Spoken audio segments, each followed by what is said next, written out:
Welcome to our virtual exhibition about the Omani Empire, Omani, the Art of Power.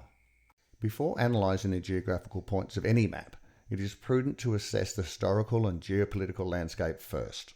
Africa, like China, was not well known to the outside world before the 19th century, and information about the interior was the product of occasional visits from hardy travellers, such as Ibn Battuta, the Marco Polo of the tropics.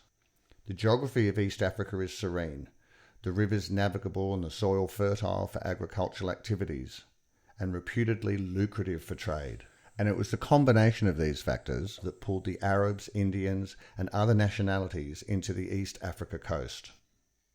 Abdul Sharif further describes the area as one being inhabited by a literal society that was best placed to play a leading role in the economic, social, and cultural interactions, including the intermarriage between the two worlds.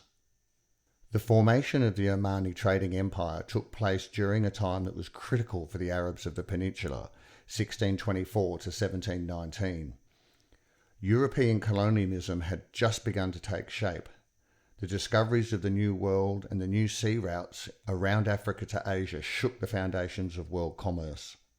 Trade, as a major economic activity in Oman, was interwoven into a particular fabric of social, political, and religious institutions. Centres of trade along the coast grew out of tribal conglomerations.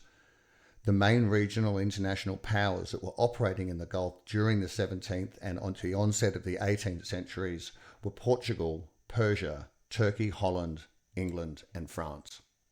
The Omani Empire became a powerful maritime trading empire, vying with Portugal and Britain for trade and control in the Persian Gulf and Indian Ocean. At its peak in the 19th century, Omani influence extended across the Strait of Hormuz to modern-day Iran and Pakistan, and south to Cape Delgado. Maritime trade, a Mamluk government, and tribalism are three of the most pervasive themes in the history of Oman. While tribalism changed alongside the influences of trade and Islam, maritime trade has been the most resilient and had a far more unifying impact on the economic and cultural identity for the people of Oman. Navigable rivers and vessels like the Jewel of Muscat seen here in this slide predisposed trading in other lands where they could proselyte their Islamic faith, culture, and assert political hegemony. From the early 17th century onwards to the late 19th century, Muscat grew into the major port of trade, working as a provisioning port for water, edible grains and livestock, and an entrepot. Agricultural development then expanded with the building of the extensive irrigation systems around Muscat. By the beginning of the 18th century, the small and powerful Omani Empire had included Zanzibar, stretches of the African and Indian coasts, and the pearl fisheries of the Arabian Gulf, including Bahrain. Extravagant items such as leather, frankincense, oils, aromatic goods and cotton were traded through the maritime commercial activity, alongside ivory and slaves. The coffee trade was monopolised by what was termed the MUSCAT coffee fleet, which annually transported the coffee crop to different Gulf ports. Maritime archaeologists rebuilt this 9th century Arabian Dal trading vessel based on a wreck in the Belitung, Indonesia, and named it the Jewel of Muscat. It was constructed from the remnants composing of half the original structural components. The original ship was on its way from China to Arabia carrying porcelain, pottery, and precious metal artifacts when it was wrecked in 826 AD. This has large significance in reconstructing trading from East Africa, India, and China. The construction techniques show the paradigm in shipbuilding techniques in the 9th century opposed to the European techniques, and it also reveals early archaeological evidence of Arabian trade with China.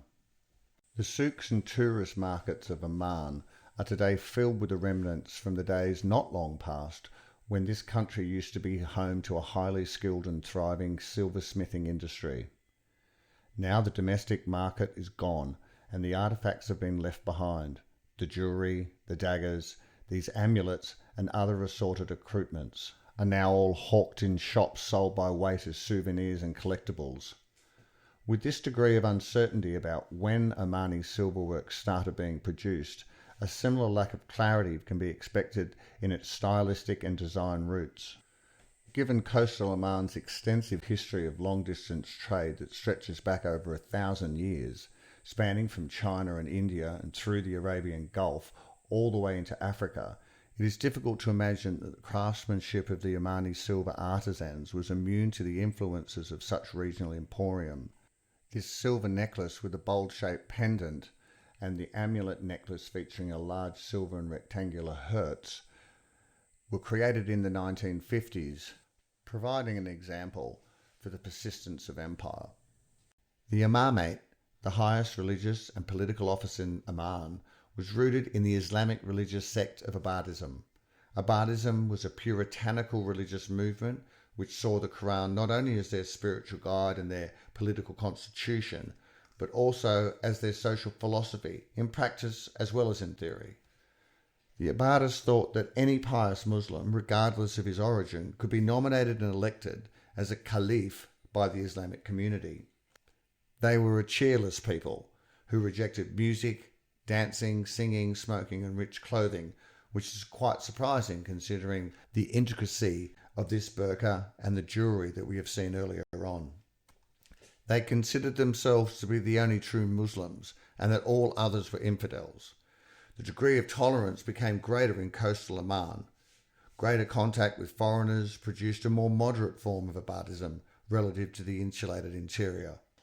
After the Portuguese had established themselves on the East Africa coast and enforced a ruthless policy on the Indian Ocean trade, it dawned on the Arabs that their roots of their old prosperity had been cut, and they entered a period of withering decline. Notably, the Portuguese conquests and punitive exhibitions did not discriminate between the Arabs, Swahilis and other African coastal communities. In these circumstances, the Arabs formed military alliances with the Swahili based on the established familiar networks and the shared religion. The subdued towns increasingly viewed Christianity, the religion of their conqueror, as part of the reason for their suffering. The perception seemed so entrenched that the conquered were ready to accept an Islamic conqueror instead. Under the reign of Sultan bin Ahmed, the Omani Arabs drove the Portuguese completely out of the Indian Ocean world. By the 1840s, the trade in ivory and slaves was expanding rapidly and was drawing the interior into the trading network already well established on the coast.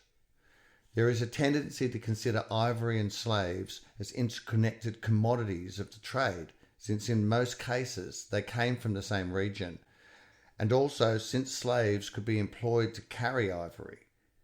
But the importance of this superficial interrelationship has been exaggerated. There had been long trading networks in various parts of Africa, and many of these networks extended beyond the frontiers of the African continent, also across the Indian Ocean, the Mediterranean and the Atlantic. The Omani traders had slaves, cloves, spices, ivory and other merchandise. By the late 19th century, most European nations and the Americas banned slavery. However, slavery persisted in many parts of East Africa, and notably Oman. On April the 12th, 1893, the Zanzibar Gazette described an incident where British officers on the island had spotted a dhow sailing out of the harbour under a French flag. The authorities dispatched a British naval officer who discovered more than 50 slaves tucked away under the hatch. The owners of the dhow were Arabs from Oman, and the destination was to be the Persian Gulf. But despite the discovery of the suspected slaves on board, the search party's hands were tied, as the dhow sailed under the French flag, so the dhow proceeded to the French consulate and then surrendered the dhow to the French consul. Officers frequently complained about their inability to apprehend the suspects. Only the French consul had the jurisdiction to seize and search the dhows, and it was not always clear that they had either the means or the inclination to do so. The overwhelming majority of these dhows, it became clear, hailed from the port of Sur, a small dhow port on the east-southeast corner of the Arabian Peninsula, roughly about 100 miles from the capital, Muscat. By the end of the 19th century, then, and right around the time of the tensions that led to the Muscat dhow's case becoming magnified, The mariners, local rulers, and imperial officers all began to see clear steps towards establishing a well more regulated seascape. Thanks for watching our virtual exhibition on the Omani Empire, the Art of Power.